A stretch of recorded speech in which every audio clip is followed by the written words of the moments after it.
Bon, bah alors les tracés vectoriels, donc dans Photoshop, on va créer une nouvelle image juste pour faire quelques petits tests là pour commencer. Et oui, une image de 1000 sur 1000, ce sera largement suffisant. 1000 pixels sur 1000, ça vous fait une image de 2,86 mégas.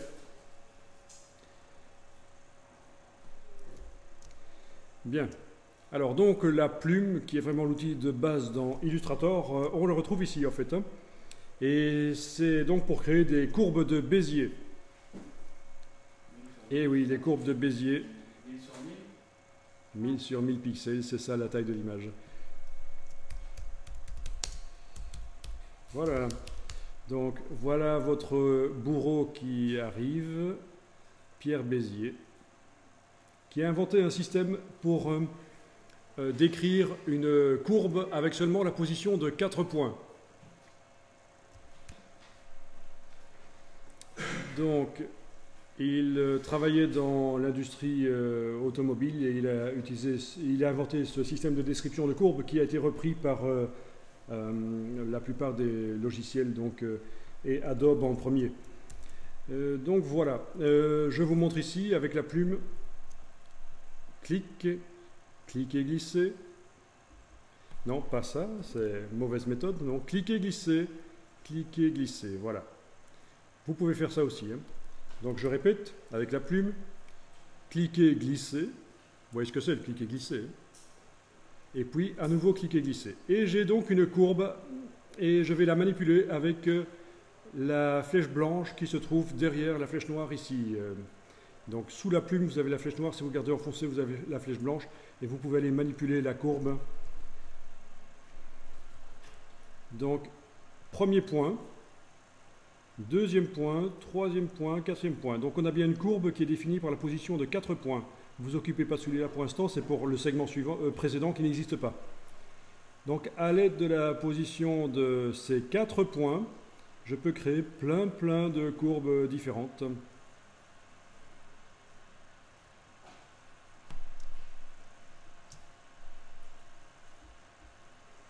Donc c'est le principe de la courbe de Bézier. Les courbes de Bézier. Il y a une espèce de tension là sur les points d'ancrage avec les poignées de tangentes. Donc on a des tangentes, ce sont les petites aiguilles à tricoter. On a des points d'ancrage, ANCRAGE, comme une encre de navire. C'est parce que le tracé doit passer par ces points-là. Le tracé est ancré à ces points-là. Bien. Alors les tracés, quand on les crée, ils se créent dans la palette, ils arrivent dans la palette des tracés, ils sont visibles dans la palette des tracés. Donc vous pouvez faire apparaître la palette des tracés, menu fenêtre tracé, et voilà. Vous avez des vignettes qui se créent. Bien, je vais jeter la vignette ici, et on va faire un petit exercice rapidement. On va commencer rapidement pour voir si vous arrivez à manipuler les tracés. Donc, voyons un peu ça.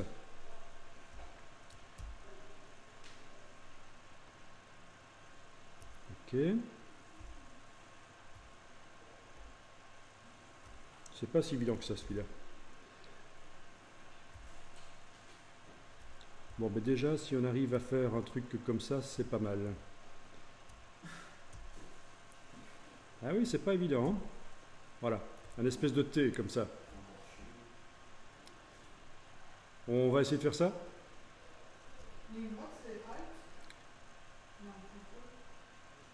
Non, c'est majuscule. On va le faire ensemble de toute façon, ceci. Hein. Donc voilà.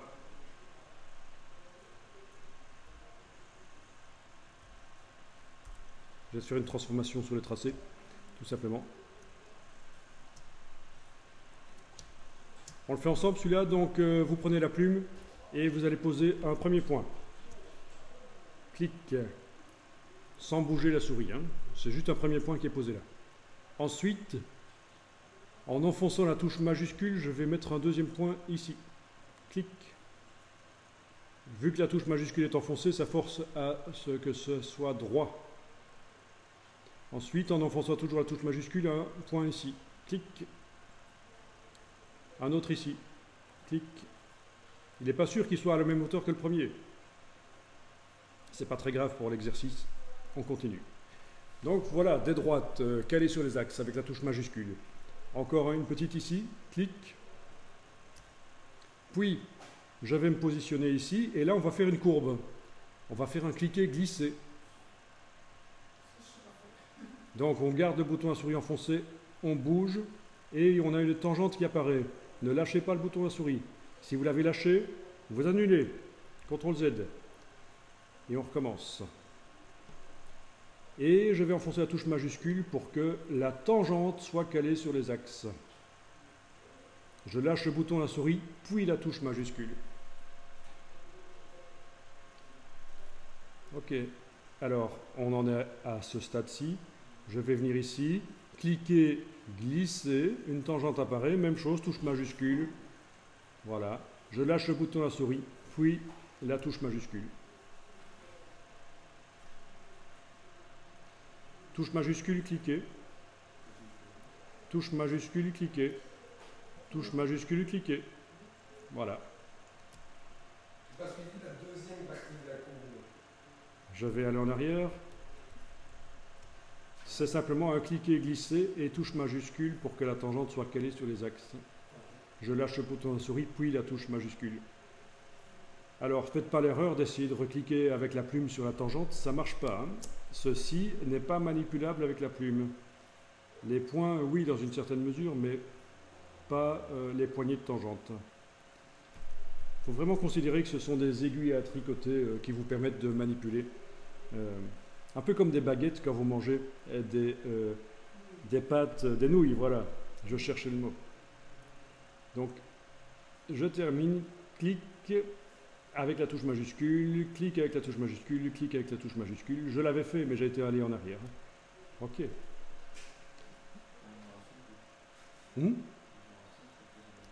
Puis, cliquer, glisser.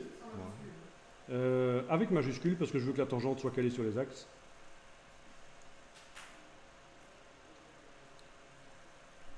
J'annule, parce que j'ai mis au mauvais endroit. Je commence à cliquer, voilà, touche majuscule, voilà. C'est un peu chalé, c'est pas grave. Et je viens fermer. Vous voyez qu'il y a une petite rondelle qui apparaît à côté de la plume pour indiquer qu'on ferme. Oui, je n'ai plus la touche majuscule enfoncée, voilà. Donc c'est pas parfait, mais déjà arriver à faire ça, c'est génial. Première approche de la plume. Ben oui.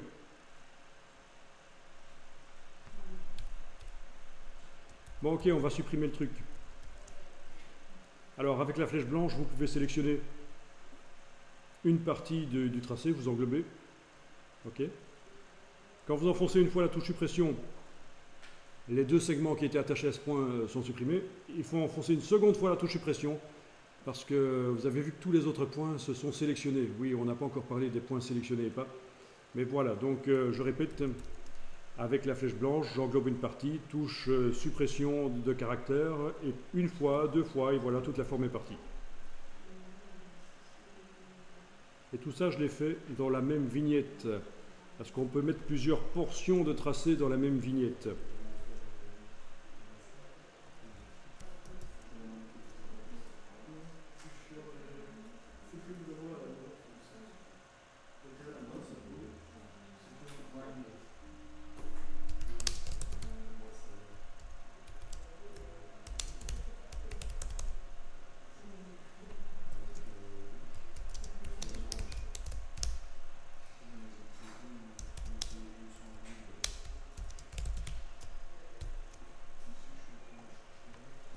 Ok, c'est bon? Ok.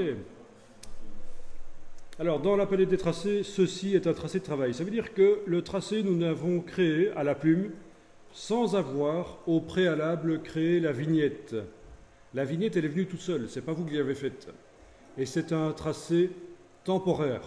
Il risque de disparaître. Si avec la plume, je recommence un dessin, il y a un risque que ça disparaisse, surtout si il n'est pas activé, en fait, voilà. Voilà, c'est ça. Vous voyez? Si la vignette n'est plus activée parce qu'on a cliqué en dessous, avec la plume, quand on recommence, ça a disparu. Donc c'est un tracé temporaire hein, parce que la vignette a été faite automatiquement parce que j'ai commencé à utiliser la plume. Donc je peux en faire un tracé permanent en amenant la vignette sur le bloc de feuilles dans le bas de la palette de tracé. Donc je vais sur la vignette avec le pointeur, je bouge en cliquant et la petite main qui poigne, je l'amène sur le bloc de feuilles. Et voilà, ce n'est plus un tracé permanent, il va rester là, il va s'enregistrer avec l'image, il ne va pas partir tout seul. C'est plus un tracé temporaire, je veux dire, c'est un tracé permanent. Ok.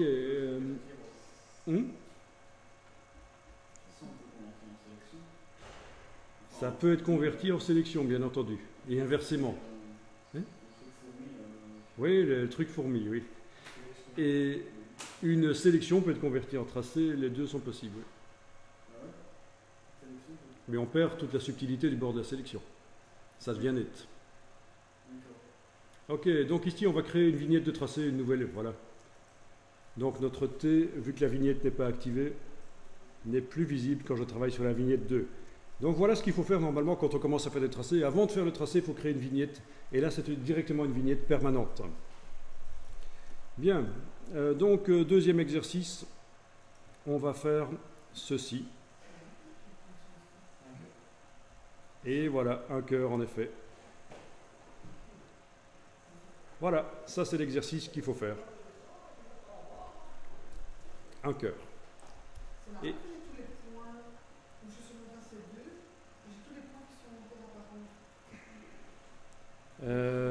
comme ça.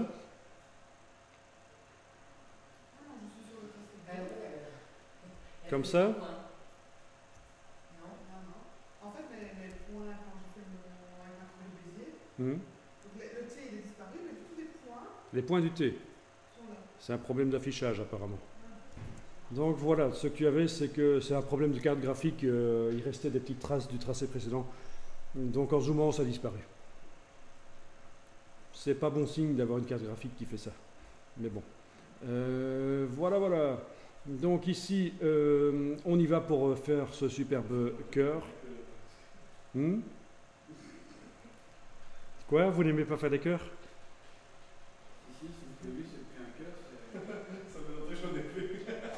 Ça fait longtemps que tu n'en as plus vu. Ok, alors on y va. Avec la plume.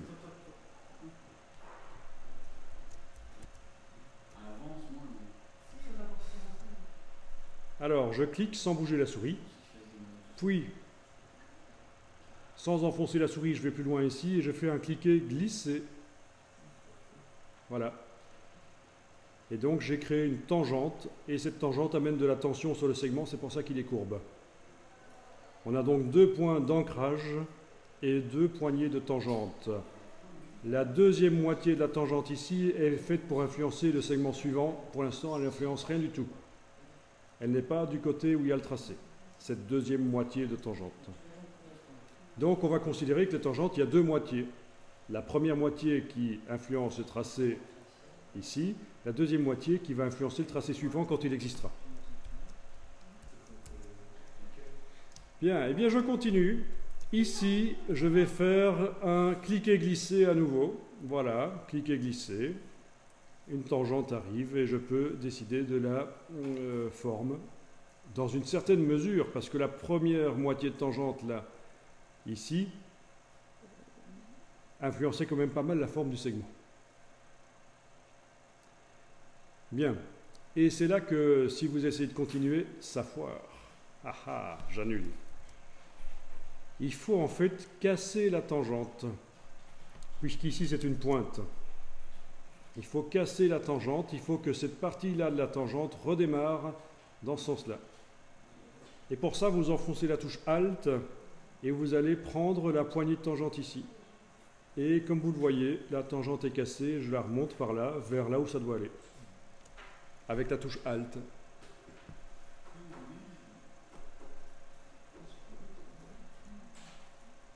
Puis, la suite est assez facile, cliquez, glissez. Puis, je reviens sur le point ici, cliquez, glissez sur le premier point. Voilà.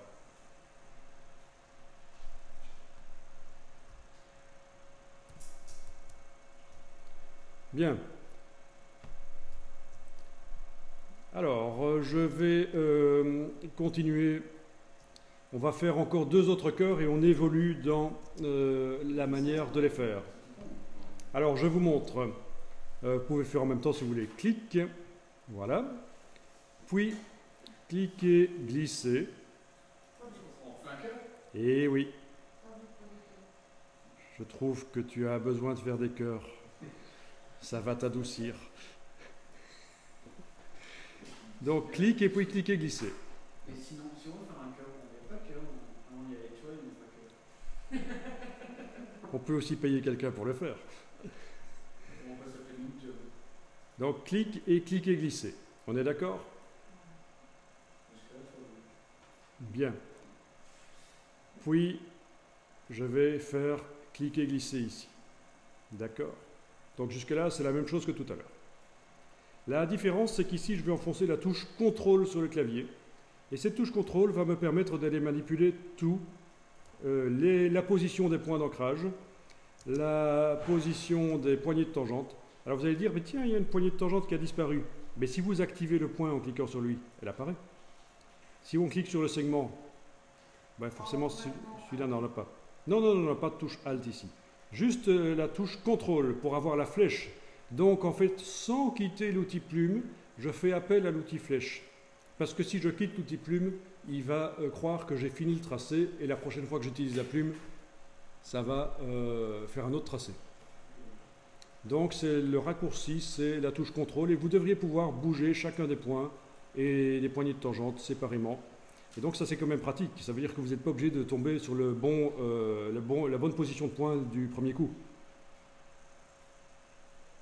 Ok? Tout peut encore être bougé. Et quand vous avez fini de bouger et que c'est bon, vous lâchez la touche CTRL. Donc c'est touche CTRL sur PC, touche commande sur Mac toujours. Hein.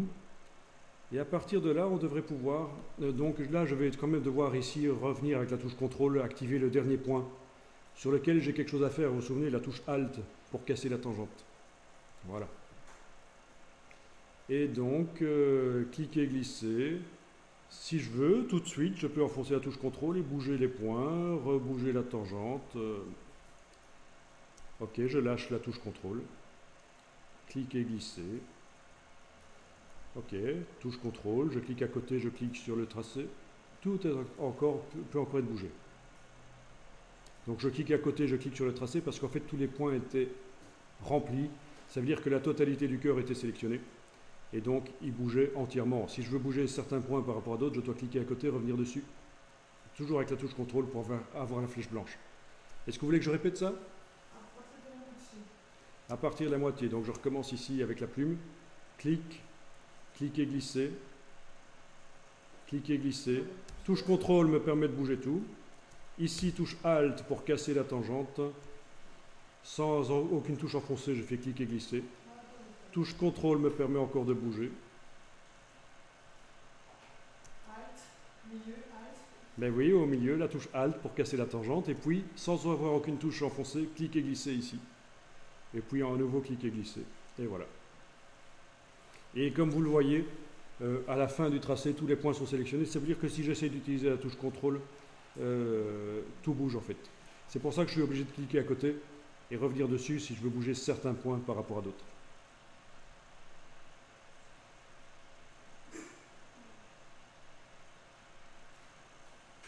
Voilà.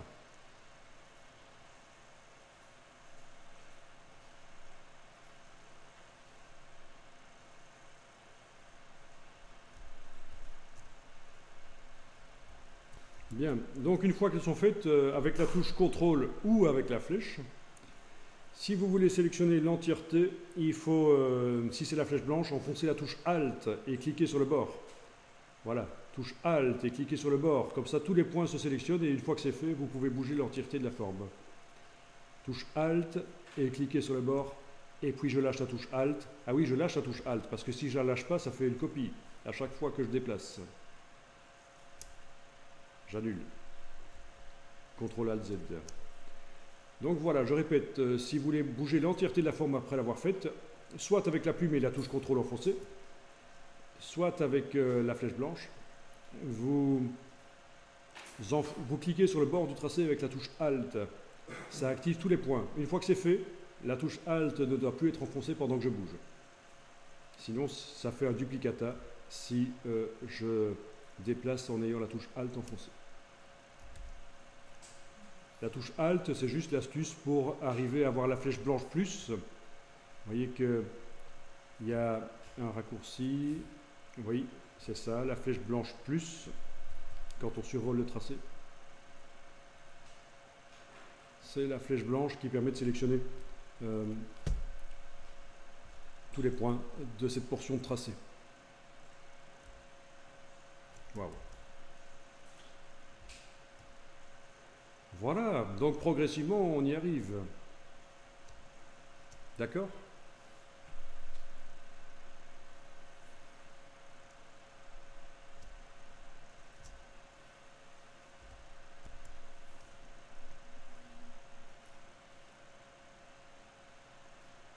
Ok, on peut faire une nouvelle vignette. Ça va pas être encore très très long. Après, on va commencer sur une vraie image. C'est juste l'entraînement ici. Donc j'ai créé dans la palette des tracés une nouvelle vignette et je prends la plume. Bien. Clic, clic, clic, clic, clic. Voilà. Je recommence. Clic, clic, clic, clic, clic.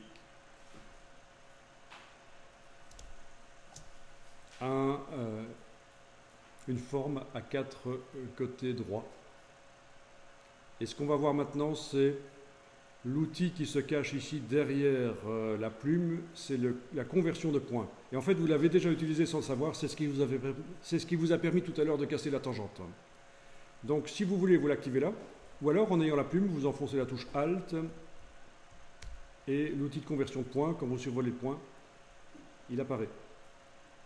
Donc en ayant la touche Alt enfoncée, si vous avez gardé la plume là, ou sans la touche Alt enfoncée, si vous avez été chercher l'outil de conversion de points, vous allez donc prendre les points, faire un clic et glisser sur eux. Et vous voyez qu'on a un nœud qui apparaît. C'est pas bon, ça veut dire que vous devez, toujours en ayant la touche Alt et le bouton de la souris enfoncé, vous devez aller dans l'autre sens, de sorte de ne pas avoir de nœud. Je lâche le bouton à souris et la touche Alt. Donc la touche Alt pour avoir l'outil de conversion de points, je viens ici. Dans ce cas-là, ça a marché. Mais si j'avais été dans l'autre sens, ça fait un nœud. Pas bon ça. Donc c'est un outil qui vous permet d'ajouter des poignées de tangente à des points qui n'en ont pas. Si on l'utilise sur des bouts de tangente ici, ça permet de les casser. Mais je vais plutôt le faire ici, voilà. Ça permet de casser les tangentes.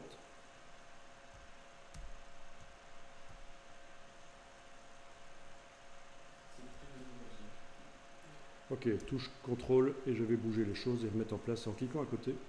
Voilà, essayez d'avoir un cœur qui ressemble un peu à quelque chose. Donc attention, hein, quand vous allez bouger les poignées là qui doivent rester droites, ce n'est plus la touche Alt, c'est la touche CTRL pour avoir la flèche blanche. Ça vous paraît clair ou vous voulez que je répète? Je vais répéter. Donc c'est l'outil de conversion de points. Je fais clic, clic, clic, clic, clic. Donc en ayant l'outil de conversion de points ou la plume et la touche Alt enfoncée, je vais ajouter une tangente au point, et donc il y a des courbes qui apparaissent. Mais attention au nœud, il faut aller dans le bon sens. Même chose ici, touche Alt, voilà. Ici aussi. Et ce même outil, on sait que si j'utilise avec la touche Alt sur les bouts de tangente, ça casse la tangente. Et une fois que j'ai ça, touche CTRL, je clique à côté de tout, je reviens dessus, et je bouge, je positionne les points, de manière à obtenir un cœur qui ressemble un peu à un truc valable. Donc ça c'est la touche CTRL.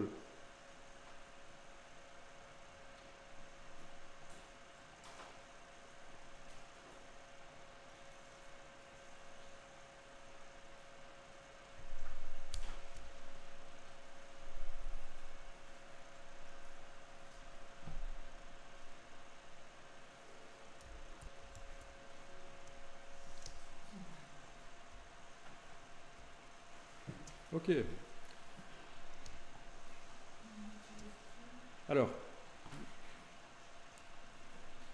je reviens à la première méthode où on crée directement les courbes pendant qu'on faisait le tracé. Donc, on n'obtient pas les courbes par conversion avec l'outil de conversion, mais on les obtient directement pendant qu'on fait le tracé. Donc, ceci, vous n'êtes pas obligé de le faire, je le refais simplement ici. Cliquez, glisser, touche Alt, casser la tangente, cliquez, glisser, revenir sur le point ici, cliquez, glisser, voilà. Et alors, j'ai un petit problème avec ce genre de tracé. C'est que, là je vais prendre la flèche blanche, j'aurais pu enfoncer la touche contrôle, c'est qu'en fait les segments courbes ici, on le voit, si je veux modifier leur forme, je dois jouer sur 2 poignées de tangente. Et ça c'est compliqué. Jouer chaque fois sur 2 paramètres, ce serait bien pratique qu'il n'y ait qu'une poignée de tangente à bouger au lieu de 2. Eh bien, c'est ce qu'on va voir juste après. Et là, vous serez paré pour faire un exercice sur une vraie voiture, quand vous aurez compris la suite. En fait, ce qu'on va faire, c'est qu'on va faire en sorte qu'il y ait une des poignées de tangente qui soit minuscule. Par exemple, pour cette portion de tracé-ci, dont la forme est définie par 2 poignées de tangente. Donc, cette portion de tracé-ci, il y a 2 poignées de tangente qui influencent sa forme. Eh bien, je dois faire en sorte qu'il y en ait une des deux qui soit tellement minuscule que sa position, ça ne compte pas tellement. Ce sera la plus grande qui va faire la forme du segment. Alors, je vous montre comment ça marche. D'abord, et puis on le refera une fois ensemble après. Donc, avec la plume, je vais ici faire un premier point. Clic. Puis, ici, je vais faire cliquer, glisser, mais c'est une toute petite tangente que je fais. J'enfonce la touche CTRL sur le clavier, c'est la flèche qui arrive et je peux bouger la première moitié de tangente. Et vous voyez ce qui se passe, elle devient grande mais l'autre reste petite. Donc, ça c'est pratique. Je continue ici, cliquez, glisser, petite tangente, touche CTRL, j'agrandis la première moitié de tangente et voilà exactement ce que je voulais obtenir. J'ai ici une portion de tracé dont la forme vient principalement de la grande tangente et pas de la petite. Si je veux modifier la forme, je n'ai quasiment qu'une tangente à bouger. Ok, touche Alt, je vais casser ça. Je recommence, je continue. Ça, c'est la méthode préconisée par Adobe pour faire les courbes de Bézier facilement. Petite tangente, touche CTRL, j'agrandis. Je reviens ici, voilà. Alors, voyons ça. Voilà, elle est là, la tangente qui me permet de bouger. Ok, on va le faire ensemble.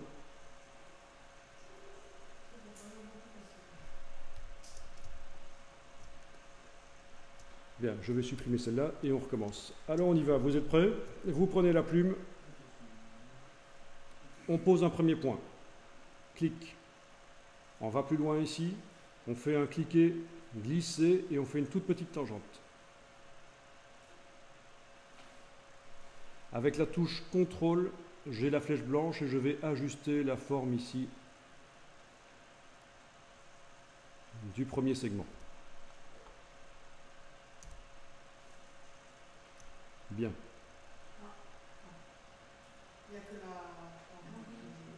Il n'y a que la première moitié de tangente qui bouge, c'est normal. On veut que la deuxième reste petite. Ah oui, la courbe bouge. Ça, c'est le moins qu'on puisse dire, ça bouge.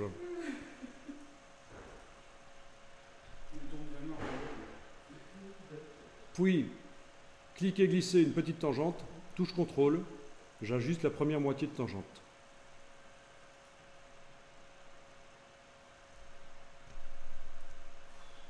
Puis, avec la touche Alt, je casse la tangente ici. Cliquez, glisser, petite tangente, touche CTRL, j'ajuste. Cliquez, glisser. Cliquez à côté avec la touche CTRL et je viens ajuster la moitié ici. On recommence. Je efface la forme. On y va. Je redémarre donc j'ai supprimé ma forme. Alors, clic pour le premier point. Ensuite, je vais plus loin. Clic et glisser, mais pas grand. Touche CTRL. Oui, on lâche le bouton à souris, puis touche CTRL et on ajuste le premier segment courbe. je lâche tout, puis je vais faire à nouveau cliquer glisser une petite tangente. Touche CTRL, j'ajuste la courbe. Et donc cette forme de courbe, elle est principalement influencée par cette grande tangente et pas par la petite qui est là. C'est ça l'intérêt de la technique ici. Touche Alt, je vais casser comme on a fait jusqu'à présent la tangente ici pour indiquer que ça redémarre dans un autre sens. Je la laisse petite malgré tout.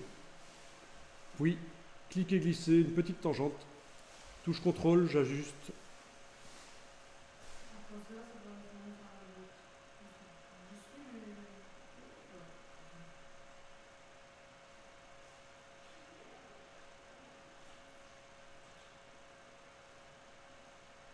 Donc je vais en arrière.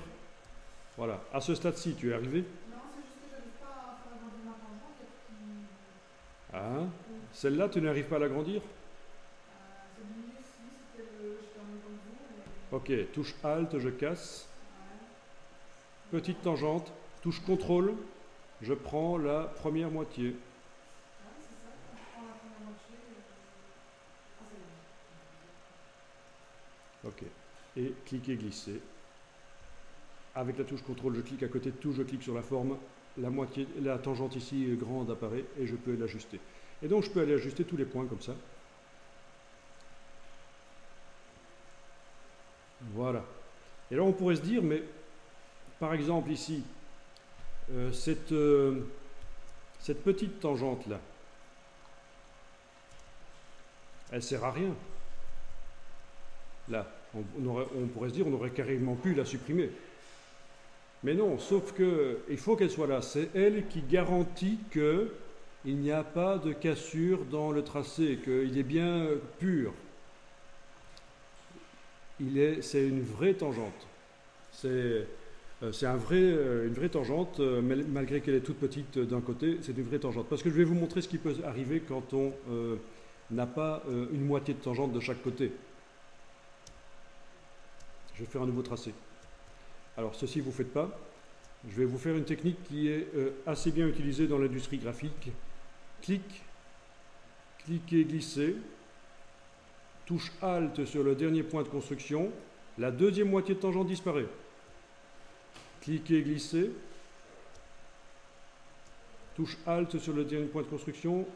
La deuxième moitié de tangente disparaît. Cliquez, glissez. Touche Alt. Cliquez, glissez. Ok. Touche CTRL, je clique là, voilà, j'ajuste. Voilà. Donc ça, c'est une technique qui est assez bien courante dans l'industrie graphique. On supprime la deuxième moitié de tangente. Comme vous le voyez ici, pour ce point-ci, par exemple, je n'ai plus une deuxième moitié de tangente qui remonte là, cassée. Pour celui-ci, j'ai plus une deuxième moitié de tangente là. Et on pourrait se dire, tiens, ben oui, on s'est simplifié vachement la vie. Non seulement on a une grande tangente pour modifier la courbe, mais on n'a même plus de toute petite qui nous ennuie là. Mais en fait, ça peut poser des problèmes parce que ça se fait à l'œil, les courbures. Vous risquez d'avoir des cassures. Si je zoome, on risque de voir des cassures dans le tracé. Ici, ça ne se voit pas. Sachez que si le tracé sert à faire des objets en 3D ou à faire de la découpe de vinyle, vous allez voir des choses bizarres qui vont apparaître. Par exemple, ici, je ne sais pas si vous le sentez, qu'il y a une cassure. Là, dans le tracé. On sent que c'est pas vraiment dans le prolongement. Ben oui, parce que c'est fait à l'œil. C'est en positionnant la tangente ici que je fais à l'œil que ce soit dans le prolongement. Donc ce n'est pas mathématiquement correct. Quand c'est un petit dessin qui va apparaître en tout petit, c'est pas grave. Ça peut passer. Mais si c'est utilisé pour faire des objets 3D ou pour faire des découpes de vinyle autocollant, des choses plus grandes, ces cassures vont se voir. Donc pas la bonne méthode de supprimer complètement la deuxième moitié de tangente. Il vaut mieux la garder comme on a fait dans le précédent et qu'elle soit toute petite. Quand les tangentes ne sont plus apparentes, c'est parce que il faut cliquer avec la flèche blanche sur la forme. Donc touche CTRL ou la flèche blanche ici et on va cliquer sur le tracé. Voilà. Et en fait, c'est uniquement les points sur lesquels on clique qui montrent leur tangente. Donc ici, Oui, on a l'impression qu'il y a une cassure, en effet, mais en réalité, c'est mathématiquement correct. Et il faut peut-être que je remonte quand même ça ici. Voilà. Mais la petite moitié de tangente bouge. Donc de l'ajustement à l'œil, il en faut, mais là, j'ai une sécurité.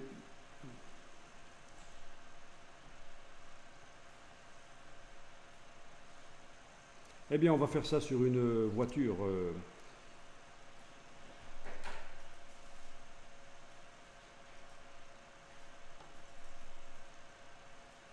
Ok, on va aller chercher.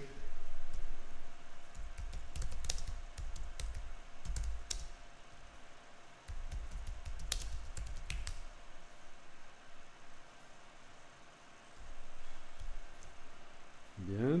Il y en a qui sont bien compliqués. Ah ben voilà une horreur.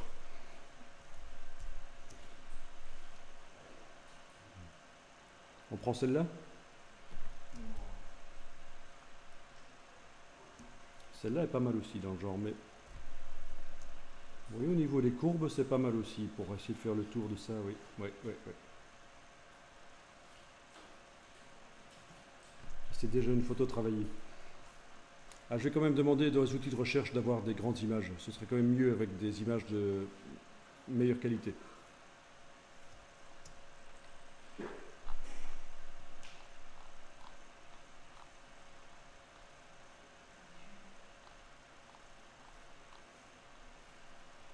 Eh ben, du coup, j'ai plus grand chose d'intéressant.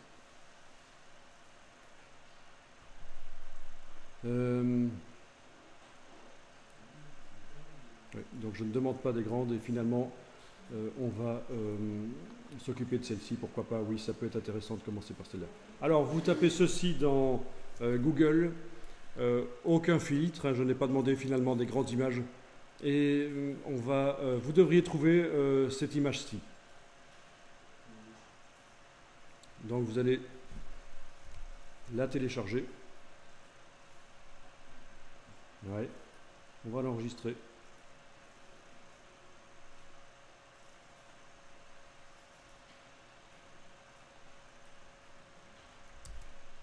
Et l'ouvrir dans Photoshop. Ok.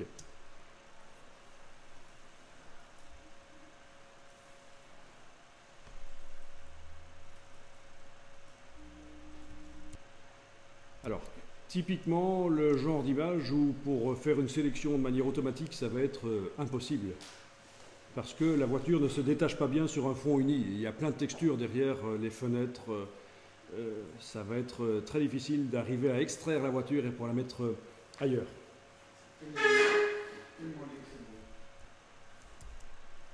Alors, ce qui serait bien, c'est que dans la palette des calques, on mette un calque de réglage niveau qui temporairement va affadir l'image comme si on avait mis une feuille de papier calque sur un magazine. Donc de manière à mieux voir le tracé qu'on va faire, on va temporairement affadir l'image. Alors on y va. Dans la palette des calques, donc menu calque, je vais en haut de l'écran dans menu calque, nouveau calque de réglage de type niveau. Ok. Voilà le réglage niveau. Et je vais jouer sur deux choses, ceci et ceci. Donc le but est d'affadir pour que mes tracés soient plus visibles quand je les fais, et aussi pour dégager le détail dans les parties les plus foncées. Par exemple ici, la forme du pneu, on ne la voit pas trop. Alors je vous laisse choisir ce qui vous intéresse en jouant seulement sur ces deux paramètres. Vous vous arrangez pour affadir l'image, comme si on avait posé une feuille de papier calque dessus.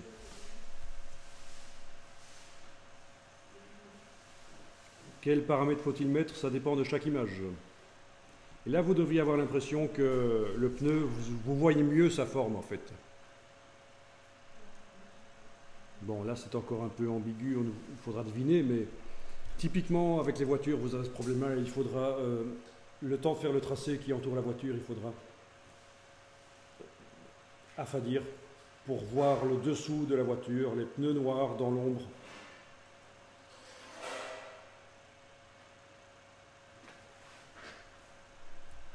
Bien, à partir de là, je ne m'occupe plus de la palette des calques et je vais créer une vignette dans la palette des tracés. Donc je clique sur le bloc de feuilles dans la palette des tracés, j'ai créé une vignette.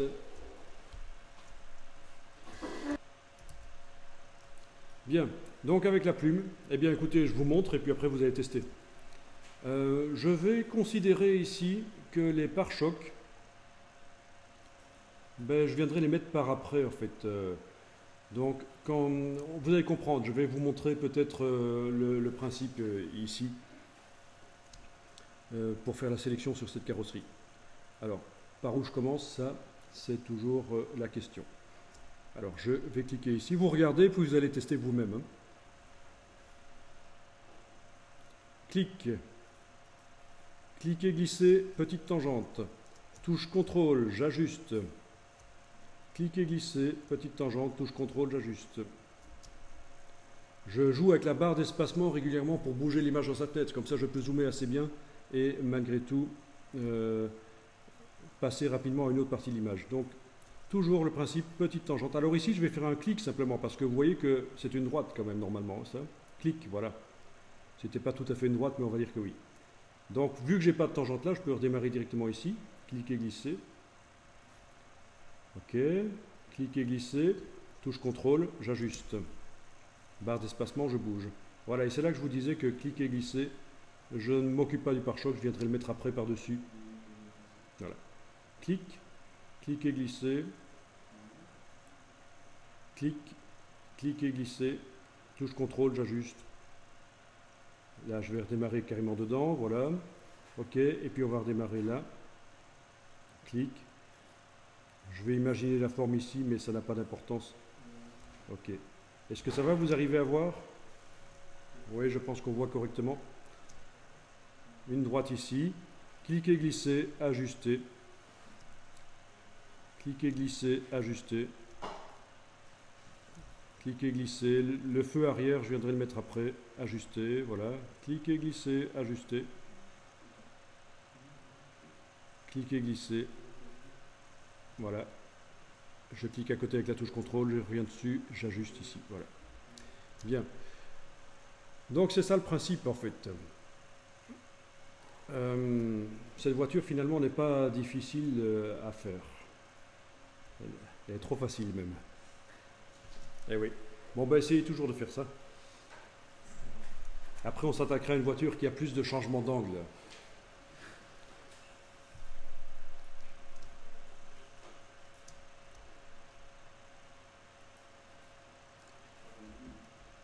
Bon, pour que... Oui, voyons un peu ça.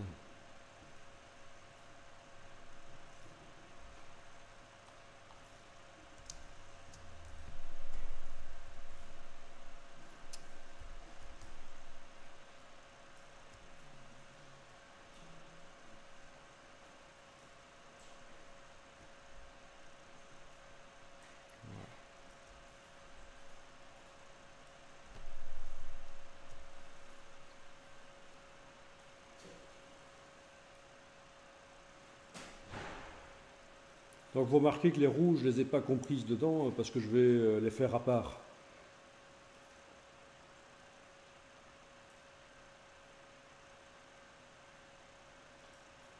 Comme les pare-chocs, comme les vitres,